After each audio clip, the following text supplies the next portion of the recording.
বন্ধুরা, কেমন আছো? আশা করি তোমরা প্রত্যেকেই ভালো আছো। আমিও কিন্তু খুব ভালো আছি। আবার প্রতিদিনের মতন আবার একটা ছোট্ট ভিডিও নিয়ে চলে আসলাম। থাম্বনেল দেখে নিশ্চয়ই তোমরা বুঝতেই পারছো আজকে কী রান্নার রেসিপি নিয়ে এসেছি। তো চলো ভিডিওটা শুরু করা যাক। আর তোমরাও দেখো, স্কিপ করে কেউ বেরিয়ে যেও না। ছোট্ট ভিডিওটা করেছি, বেশি বড় করিনি তোমাদের জন্য। চলো রান্নাটা স্টার্ট করা যাক। তো চলে এলাম, যেহেতু লাউ চিংড়ি করব, লাউগুলোকে ঝিরিঝিরি করে কেটে নিয়েছি আর সঙ্গে চিংড়ি মাছগুলোকে পরিষ্কার করে ধুয়ে আর লাউয়ের জন্য গুঁড়ো মশলা, জিরের গুঁড়ো আর কটা কাঁচা লঙ্কা জলে ভিজিয়ে নিলাম। কড়া বসিয়ে দিলাম, সঙ্গে সঙ্গে কড়াতে আমি সরষের তেল দিয়ে দিলাম।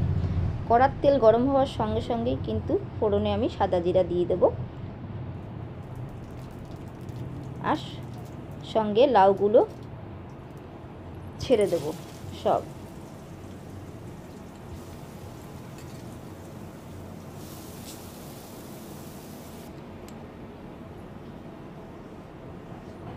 আর যে মশলাটা আমি জিরের গুঁড়ো আর কাঁচা লঙ্কাটা ভিজিয়ে রেখেছিলাম সেটাও সঙ্গে দিয়ে দেব, আর পরিষ্কার করে রাখা চিংড়ি মাছগুলো, পরিমাণ মতন হলুদ লবণ সব দিয়ে নেড়েচেড়ে আমি কিন্তু কিছুক্ষণের জন্য ঢেকে রাখবো।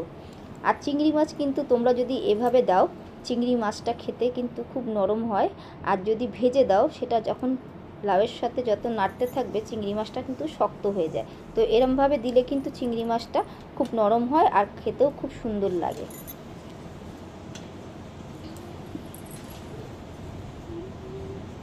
যেহেতু লাউয়ের পরিমাণটা অনেকটা, তো দেখতে পাচ্ছ নাড়তে খুব কষ্ট হচ্ছে, তাও নেড়ে চেড়ে কিন্তু আমি ভালো মতন করে অনেক সময়ের জন্য ঢাকা দিয়ে দেব। কিছুক্ষণ পর ঢাকনিটি খুলে কিন্তু আমি দেখে নেব লাউটা কত দূর হয়েছে।